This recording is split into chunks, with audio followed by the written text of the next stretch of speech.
They say the village of Blackroot vanished in one night. Not abandoned, not destroyed, vanished. No houses, no bodies. Just a stretch of empty earth where grass doesn't grow and birds don't fly overhead. People say the air still smells like smoke and blood on rainy nights. Some even say they hear crying coming from beneath the dirt.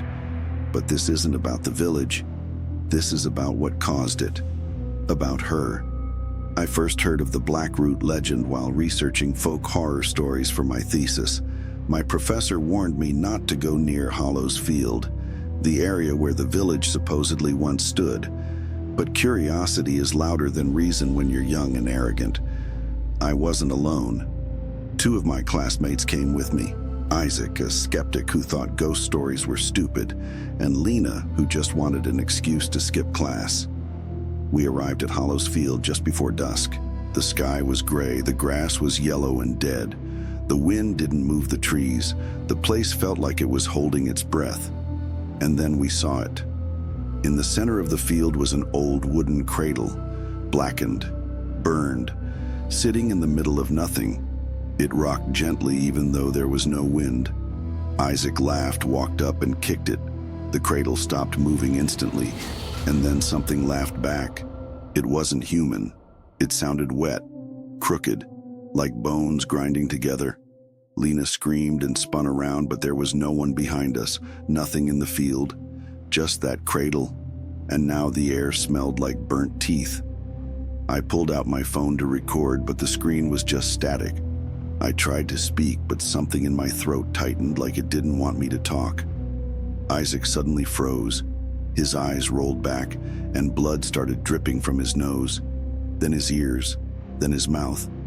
He dropped to his knees, staring past us, mumbling something over and over. "She's awake, she's awake, she's awake." Then his spine bent backwards so hard it snapped. We ran, not toward the car, just anywhere but there. Lena tripped and I pulled her up. The ground felt wrong beneath our feet, soft, like skin instead of soil. A baby's cry echoed across the field, but it wasn't a baby, it was deeper, hungrier, and closer. Lena screamed again, and then something dragged her into the earth right in front of me. No hands, no claws, just the ground splitting open like a mouth swallowing her whole. Only her hands stayed above the soil, twitching. I made it back to the car, locked the doors, and cried like a child. My camera was gone, my phone screen still static. But when I looked in the rearview mirror, the cradle was behind me, closer than before. And in the mirror, there was a woman standing beside it, naked, blackened like burnt wood, long broken fingers, no eyes, just two holes that dripped something black. She smiled, and her teeth weren't teeth. They were baby bones. I drove all night, didn't stop, didn't speak to anyone for days. I don't remember getting home. I just remember the whisper that followed me. One cradle for each soul. 12 were taken, one left behind.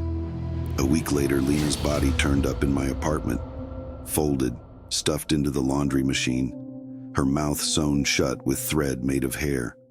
The police found 13 burn marks in a circle around her.